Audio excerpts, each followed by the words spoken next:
رب اشرح لي صدري ويسر لي أمري واحلل عقدة من لساني يفقهوا قولي یا ایہا الذین آمنوا، اے لوگو جو ایمان لائے ہو، اذا قمتم الی الصلاۃ، جب تم کھڑے ہو نماز کی طرف، یعنی نماز کے لیے جب اٹھو تو نماز سے پہلے وضو کر لو۔ پھر وضو کی تھوڑی سی تفصیل بتائی گئی۔ یاد رکھیے کہ نماز کے لیے تازہ وضو بہتر ہے، اگرچہ ضروری نہیں۔ اگر پہلے سے وضو موجود ہو تو اس سے بھی نماز ادا ہو سکتی ہے۔ پھر وضو سے پہلے نیت بھی فرض ہے۔ اگر آپ بغیر نیت کے ویسے ہی ہاتھ منہ دھو رہے ہیں تو وہ وضو کے لیے کافی نہیں۔ پھر وضو سے پہلے بسم اللہ پڑھنا بھی ضروری ہے۔ اعضاء کو ترتیب سے دھونا ضروری ہے، اور ان کے درمیان وقفہ نہیں ہونا چاہیے۔ یعنی یہ نہیں کہ ایک دفعہ آپ منہ دھو لیں پھر 15 منٹ کے بعد جا کے بازو دھوئیں، نہیں، ایک ہی اسٹریچ میں وضو کرنا چاہیے۔ تسلسل کے ساتھ یکے بعد دیگرے تمام اعضاء کو دھونا چاہیے۔ پھر یہ اہتمام بھی رہے کہ وضو کے دوران جسم کا کوئی عضو جسے دھونا لازم ہے اس میں سے کوئی حصہ بھی خشک نہ رہے، اور کوئی بھی حصہ 3 دفعہ سے زیادہ نہ دھویا جائے، کیونکہ اسے نبی صلی اللہ علیہ وسلم نے ظلم اور زیادتی سے تعبیر کیا۔ تو ارشاد باری تعالیٰ ہے فَاغْسِلُوا وُجُوهَكُمْ، اپنے چہروں کو دھو، وَأَيْدِيَكُمْ، اور اپنے ہاتھوں کو، إِلَى الْمَرَافِقِ، کوہنیوں تک۔ یہاں آپ دیکھ رہے ہیں کہ پہلے چہرے کا ذکر ہے پھر ہاتھوں کا ذکر ہے، کیونکہ ہاتھوں کے ساتھ پھر بازوؤں کا بھی ذکر ہے کوہنیوں تک، اس لیے ترتیب میں تھوڑا سا فرق ہے۔ سنت سے ہمیں پتہ چلتا ہے کہ کوئی بھی پاکیزگی کا جب کام کیا جائے تو سب سے پہلے ہاتھوں کا پاک ہونا ضروری۔ تو پہلے چہرہ، پھر اس کے بعد ہاتھ کوہنیوں تک۔ مرافق کا لفظ ہے، مرفق کی جمع ہے، ریف قاف اس کا روٹ ہے، رفق کا معنی ہوتا ہے نرم، سہل۔ تو مرفق کیا ہوتی ہے کہ جس سے انسان سہولت پکڑتا ہے۔ آپ کوہنی پہ ٹیک لگا لیتے ہیں، کوہنی ٹیک کر سو بھی جاتے ہیں۔ تو مرفق وہ چیز ہوتی ہے جس کے سہارے سے آرام یا فائدہ حاصل کیا جائے۔ یہاں پر جسم کے ظاہری حصے جو دن رات ایکسپوز ہوتے ہیں انہیں خاص طور پر دھونے کا حکم مل رہا ہے۔ یعنی عام طور پر ہمارے ہاتھ اور بازو ننگے ہوتے ہیں، پھر اسی طرح چہرہ ننگا ہوتا ہے، پاؤں ننگے ہوتے ہیں۔ ان حصوں پر میل کچیل اور ڈسٹ زیادہ ہوتی ہے، اس لیے خصوصی طور پر ان کے دھونے کا حکم دیا جا رہا ہے۔ اور اس کے علاوہ سر کا مسح اور سر میں کان بھی شامل ہیں، تو وہ بھی ہمیں سنت سے معلوم ہوتا ہے۔ پہلے میں ان آیات کی ہلکی سی وضاحت کروں گی، پھر میں وضو کا مسنون طریقہ احادیث کی روشنی میں آپ کو بتاؤں گی انشاءاللہ۔ تو فرمایا کہ اپنے چہروں کو دھو لو اور اپنے ہاتھوں کو بھی الی المرافق، کوہنیوں تک، وامسحوا برؤوسکم، اور اپنے سروں کا مسح کرو، وارجلکم، اور اپنے پاؤں کو۔ یہاں پر آپ دیکھ رہے ہیں کہ برؤوسکم ہے اور ارجلکم ہے، بالکل ایسے ہی جیسے ایدیکم ہے۔ ایدیکم اس پہ زبر ہے، اور ارجلکم بھی اسی کے وزن پر ہے، اس لیے یہاں سے پاؤں کے دھونے کا بھی حکم مل رہا ہے۔ اور خاص طور پر جب آگے کہا گیا الی الکعبین، ٹخنوں تک، تو اس سے مزید تاکید ہو جاتی، کیونکہ اگر مسح کا حکم ہوتا تو ٹخنے کی بات کرنا ضروری نہ تھا۔ اور اپنے پاؤں کو دھو لو ٹخنوں تک، وَإِن كُنتُمْ جُنُبًا، اور اگر تم جنابت کی حالت میں ہو تو صرف وضو کافی نہیں، فَطَّهَّرُوا، تو تم پاک ہو جاؤ، یعنی یہاں پھر اب غسل کی ضرورت ہوگی۔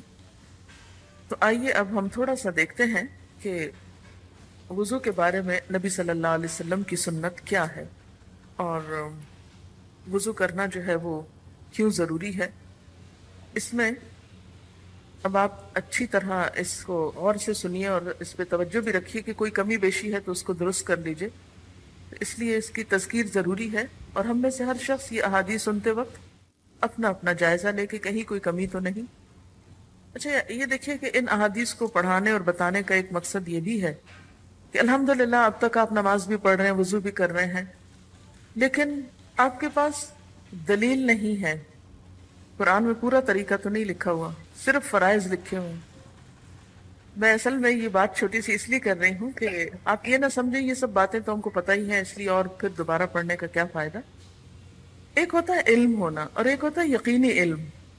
علم اور یقینی علم میں فرق ہوتا ہے، اور یہاں آپ کے آنے کا مقصد بھی یہی ہے کہ یقینی علم میں اضافہ ہو تاکہ آپ کے اعمال میں اور پختگی ہو، راسخین ہو جائیں، پورے اعتماد اور یقین کے ساتھ کام کر سکیں. اور اگر کوئی پوچھے تو آپ کو دلیل یاد ہو، اگر یاد نہ بھی ہو تو کم از کم اتنا اعتماد آپ کو اپنی ذات پہ ہو کہ کوئی آپ کو نہ ہلا سکے. چلیے اچھا، یہاں تھوڑی سی میں وضو کی تاریخ آپ کو ہلکی سی بتا دیتی ہوں کہ جب نماز فرض ہوئی اسی وقت وضو کا حکم بھی دیا گیا. ابتدائے اسلام میں ہر نماز کے لیے وضو کرنا ضروری تھا، لیکن فتح مکہ کے بعد آپ نے وضو کیا اور جرابوں پر مسح کیا اور ایک وضو سے کئی نمازیں بھی پڑھی. یہ دیکھ کر حضرت عمر نے عرض کیا، یا رسول اللہ صلی اللہ علیہ وسلم، آج آپ نے وہ کام کیا ہے جو آج سے پہلے نہیں کرتے تھے. یعنی آپ ہر نماز کے لیے تازہ وضو کرتے ہیں، آج آپ نے ایک ہی وضو سے کئی نمازیں پڑھی. آپ صلی اللہ علیہ وسلم نے فرمایا، میں نے بھول کر نہیں، قصدن یعنی جان بوجھ کر ایسا کیا ہے. یہ مسند احمد کی روایت ہے. اور جان بوجھ کر آپ نے ایسا کیوں کیا؟ تاکہ امت کے لیے سہولت ہو جائے. پھر اسی طرح یہ بھی یاد رکھیے کہ وضو جو ہے اللہ تعالیٰ کے تقرب کا ذریعہ ہے. وضو کے بغیر نماز قبول نہیں ہوتی.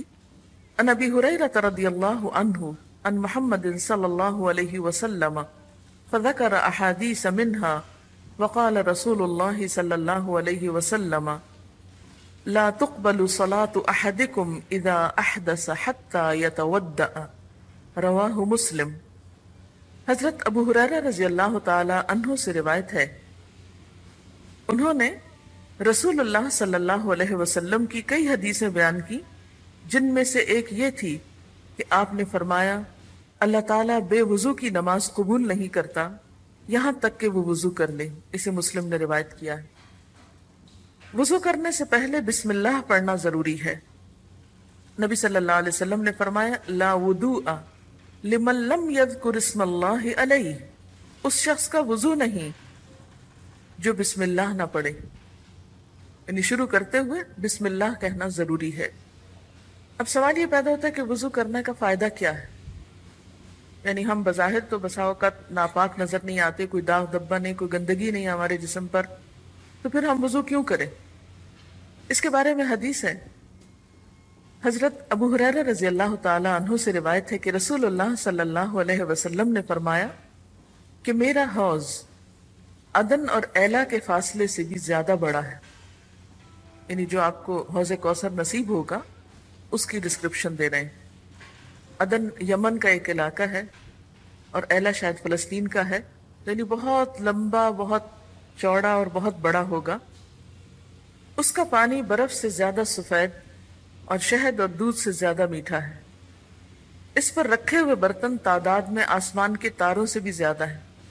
قیامت کے روز میں دوسری امت کے لوگوں کو اس طرح اپنے حوض پر آنے سے روکوں گا جس طرح کوئی آدمی دوسرے آدمی کے اونٹوں کو اپنے حوض پہ آنے سے روکتا ہے. صحابہ کرام نے عرض کیا، اللہ کے رسول صلی اللہ علیہ وسلم، کیا آپ ہم کو اس روز پہچان لیں گے؟ یعنی اتنی مخلوق ہوگی، اتنا ہجوم ہوگا، آپ ہمیں پہچان لیں گے کہ ہم آپ کی امت کے لوگ ہیں؟ اور obviously صحابہ کرام کو تو آپ پہچانتے تھے، لیکن اب آپ کی امت میں سے ہم بھی ہیں، تو ہماری کیا آئیڈینٹی ہوگی وہاں پر؟ آپ نے فرمایا، ہاں، وضو کے باعث تمہارے ہاتھ پاؤں اس قدر روشن اور چمکدار ہوں گے کہ ایسے نشان کسی دوسری امت کے لوگوں کے لیے نہیں ہوں گے. یعنی جو اعضاء ہم دن میں کئی بار دھوتے ہیں، قیامت کے دن اس اندھیرے میں یہ چمکنا شروع ہو جائیں گے، اور ان کی چمک کی وجہ سے امت مسلمہ پہچانی جائے گی. ایک اور روایت میں آتا ہے کہ جو جتنا چاہے اس چمک کو بڑھا لے. تو وضو کا بہت بڑا فائدہ کیا ہے کہ قیامت کے دن یہ ہماری پہچان ہوگا، اور نبی صلی اللہ علیہ وسلم اس کے ذریعے ہمیں پہچانیں گے اور اپنے حوض سے پانی پلائیں گے اور شفاعت کریں گے. اور اگر ہاتھ منہ کالے لے کر گئے، کبھی وضو ہی نہیں کیا، تو پھر کیسے پہچانیں گے آپ؟ اپنی زبان سے جا کے کیا یقین دہانی کرائیں گے؟ پھر اسی طرح وضو کا ایک اور فائدہ یہ ہے کہ جو شخص وضو کرتا ہے، آپ نے فرمایا من تودع فاحسن الوضوء ثم قام الى الصلاة خرجت من ذنوبه سمعه وبصره ويداه ورجليه۔ اس کا معنی کیا ہے؟ جس نے وضو کیا اور بہت اچھی طرح وضو کیا، پھر نماز کے لیے کھڑا ہوا، اس کے گناہ اس سے نکل جائیں گے، اس کے کانوں سے، اس کی آنکھوں سے، اس کے ہاتھوں سے اور اس کے پاؤں سے۔ یعنی اگر کوئی شخص وضو کرتا ہے تو اس سے اس کے جسم کے گناہ دھل جاتے ہیں۔ پھر اسی طرح آپ صلی اللہ علیہ وسلم نے فرمایا کہ اگر کوئی شخص مکمل وضو کر کے یہ دعا پڑھے، کون سی دعا؟ اشہد ان لا الہ الا اللہ وحدہ لا شریک لہ واشہد ان محمدا عبدہ ورسولہ الا فتحت لہ ابواب الجنۃ الثمانیۃ یدخل من ایہا شاء، رواہ احمد و مسلم۔ اگر کوئی شخص مکمل وضو کر کے یہ دعا پڑھے، یہ جو ابھی میں نے پڑھی ہے اشہد ان لا الہ الا اللہ سے، ترجمہ ہے اس کا کہ میں گواہی دیتا ہوں کہ اللہ کے سوا کوئی الہ نہیں، وہ ایک ہے، اس کا کوئی شریک نہیں۔ میں گواہی دیتا ہوں کہ محمد صلی اللہ علیہ وسلم اللہ کے بندے ہیں اور اس کے رسول ہیں، تو اس کے لیے جنت کے 8 دروازے کھول دیے جاتے ہیں کہ جس سے چاہے داخل ہو جائے۔ یعنی اچھی طرح وضو کر کے دعا پڑھنے کا یہ فائدہ ہے۔ یاد رکھیے کہ وضو کے بیچ میں دعائیں نہیں ہیں، بلکہ مسنون دعا وضو کے آخر ہی کی ہے۔ اسی طرح ایک اور دعا بھی ہے، اللہم اجعلنی من التوابین واجعلنی من المتطہرین، اللہ مجھے بہت توبہ کرنے والا بنا دے اور پاک صاف لوگوں میں سے بنا دے۔ اس کا ترجمہ یہ ہے۔ اب آپ دیکھیں کہ کیا کچھ فائدے ہیں۔ نمبر 1 یہ کہ قیامت کے دن انسان کی پہچان ہوگی۔ نمبر 2 یہ کہ دنیا میں انسان کے گناہ ساتھ کے ساتھ دھلتے چلے جاتے ہیں۔ نمبر 3 یہ کہ اس شخص کے لیے جو وضو کے بعد یہ دعا بھی پڑھے تو جنت کے دروازے کھل جاتے ہیں۔ اور جیسا کہ آپ جانتے ہیں کہ الطہور شطر الایمان، پاکیزگی جو ہے وہ ایمان کا ایک بہت بڑا حصہ ہے۔ ایمان ہی مکمل نہیں ہوتا۔ وضو کرتے ہوئے یعنی ابتدا تو آپ نے کر لی، بسم اللہ پڑھ لی، پھر اس کے بعد آپ صلی اللہ علیہ وسلم نے ہر وضو کے ساتھ مسواک کی ترغیب دی ہے۔ عن ابی ہریرہ رضی اللہ عنہ عن رسول اللہ صلی اللہ علیہ وسلم قال لولا ان اشق علی امتی لامرتهم بالسواک مع کل وضوء۔ نبی صلی اللہ علیہ وسلم نے فرمایا اگر میری امت کی تکلیف کا مجھے احساس نہ ہوتا تو میں ہر نماز کے ساتھ مسواک کرنے کا حکم دے دیتا، یعنی کمپلسری کر دیتا ہے اس کو۔ لیکن اگر کوئی شخص والنٹریلی خود کرتا ہے خوشی سے تو آپ نے فرمایا السواک مطہرۃ للفم مرضات للرب، مسواک منہ کی پاکیزگی اور رب تعالیٰ کی خوشنودی کا سبب ہے۔ پھر اسی طرح اگر روزہ نہ ہو تو وضو کرتے وقت ناک میں اچھی طرح پانی چڑھانا چاہیے، اور ہاتھ پاؤں کی انگلیوں اور داڑھی کا خلال کرنا مسنون ہے۔ یعنی وضو اچھی طرح کرنے کا مطلب کیا ہے کہ تمام اعضاء پوری طرح دھل جائیں، کچھ بھی اس میں سے خشک نہ رہے، حتیٰ کہ ناک کے اوپر کے حصوں تک پانی چڑھانا زیادہ ثواب کا باعث ہے، اور بعض اوقات یہ بہت سی بیماریوں کا علاج بھی بنتا ہے۔ اور اسی طرح ہاتھ اور پاؤں کی انگلیوں میں خلال، ہاتھ کا خلال تو اس طرح ہوتا ہے ایک ہاتھ دوسرے ہاتھ میں ڈال دیتے ہیں، اور اس کا بھی مقصد یہ کہ اگر کوئی چیز اٹک گئی ہے یا خشک رہ گئی ہے یا جمی رہ گئی ہے اور سامنے نظر نہیں آئی تو وہ بھی دھل جائے۔ اور اسی طرح اگر کوئی انگوٹھی وغیرہ پہنی تو اس کو ہلانا یہ بھی مسنون ہے۔ اسی طرح پاؤں کی انگلیوں کو بھی خلال کرنا، اور پاؤں کا خلال ہاتھوں سے مختلف ہوتا ہے۔ نبی صلی اللہ علیہ وسلم نے فرمایا وضو اچھی طرح کرو، ہاتھ پاؤں کی انگلیوں میں خلال کرو، اور اگر روزہ نہ ہو تو ناک میں پانی اچھی طرح چڑھاؤ۔ حضرت عثمان رضی اللہ تعالیٰ عنہ کی روایت ہے کہ نبی صلی اللہ علیہ وسلم وضو کرتے ہوئے داڑھی کا خلال کرتے تھے۔ خلال کیا ہوتا ہے؟ خلال خلل سے ہے، یعنی اپنی انگلیوں کو اس کے اندر پھیرنا، یعنی جیسے بالوں میں انگلی پھیرتے ہیں ایسے۔ پھر اسی طرح سر کا مسح کرنا، اس کا مسنون طریقہ کیا ہے کہ رسول اللہ صلی اللہ علیہ وسلم نے اپنے سر کا مسح اس طرح کیا کہ اپنے دونوں ہاتھ آگے سے پیچھے لے گئے اور پیچھے سے آگے لائے، یعنی پہلے سر کے اگلے حصے سے شروع کیا اور دونوں ہاتھوں کو گدی تک لے گئے، پھر جہاں سے شروع کیا تھا وہیں تک واپس لے آئے۔ اسے بخاری نے روایت کیا ہے۔ سر کے ساتھ کانوں کا مسح بھی ضروری ہے۔ حضرت عبداللہ بن عباس وضو کا طریقہ بتاتے ہوئے فرماتے ہیں کہ رسول اللہ صلی اللہ علیہ وسلم نے اپنے سر کا مسح کیا اور اپنی شہادت کی دونوں انگلیوں سے دونوں کانوں کے اندر اور اپنے دونوں انگوٹھوں سے دونوں کانوں کے باہر کے حصے کا مسح کیا۔ اسی طرح پگڑی پر بھی مسح کیا جا سکتا ہے، لیکن سکارف پر مسح کی کوئی دلیل نہیں ہے یا دوپٹے پر۔ حضرت مغیرہ بن شعبہ سے روایت ہے کہ نبی صلی اللہ علیہ وسلم نے وضو کرتے ہوئے پیشانی کے بالوں، پگڑی اور موزوں پر مسح کیا۔ پھر اسی طرح وضو کر کے پہنے ہوئے جوتوں اور موزوں اور جرابوں سب پر مسح ہو سکتا ہے۔ وضو کے اعضاء میں سے کوئی حصہ خشک نہیں رہنا چاہیے۔ حضرت انس فرماتے ہیں کہ نبی صلی اللہ علیہ وسلم نے ایک آدمی کو دیکھا جس کے پاؤں میں وضو کرنے کے بعد ناخن جتنی جگہ خشک تھی، یعنی بہت تھوڑی سی۔ نبی صلی اللہ علیہ وسلم نے اسے حکم دیا کہ واپس جا کر اچھی طرح وضو کرو۔ حضرت ابو ہریرہ سے روایت ہے کہ نبی صلی اللہ علیہ وسلم نے ایک آدمی کو دیکھا جس نے ایڑی نہیں دھوئی تھی، یعنی اوپر سے پانی ڈال لیا تو پیچھے سے ایڑیاں خشک تھیں۔ آپ صلی اللہ علیہ وسلم نے فرمایا وَيْلٌ لِّلْأَعْقَابِ مِنَ النَّارِ، خشک ایڑیوں کے لیے آگ کا عذاب ہے۔ یعنی وضو کی جو سستی ہے یہ معمولی سستی نہیں ہے۔ پھر اسی طرح وضو کے بعد پانی خشک کرنا یا تولیے کا استعمال کرنا یا نہ کرنا دونوں طرح درست ہے۔ حضرت عائشہ فرماتی ہیں کہ رسول اللہ صلی اللہ علیہ وسلم کے لیے ایک کپڑا تھا جس سے آپ وضو کے بعد بدن پونچھتے تھے، اور خصوصی طور پر سردی کے موسم میں اگر جذب کر لیا جائے پانی زیادہ بہتر ہے، ورنہ تو حکم یہ ہے کہ جتنے قطرے جب تک ٹپکتے ہیں اتنے گناہ جھڑتے چلے جاتے ہیں۔ حضرت میمونہ رضی اللہ تعالیٰ عنہا نبی صلی اللہ علیہ وسلم کے غسل جنابت کا طریقہ بیان کرتے ہوئے فرماتی ہیں کہ آپ نے غسل کے بعد اپنے دونوں پاؤں پھر دھوئے، اس کے بعد میں نے آپ کو تولیہ دیا تو آپ نے واپس کر دیا، یعنی ایک اور موقع پر تولیہ استعمال نہیں کیا۔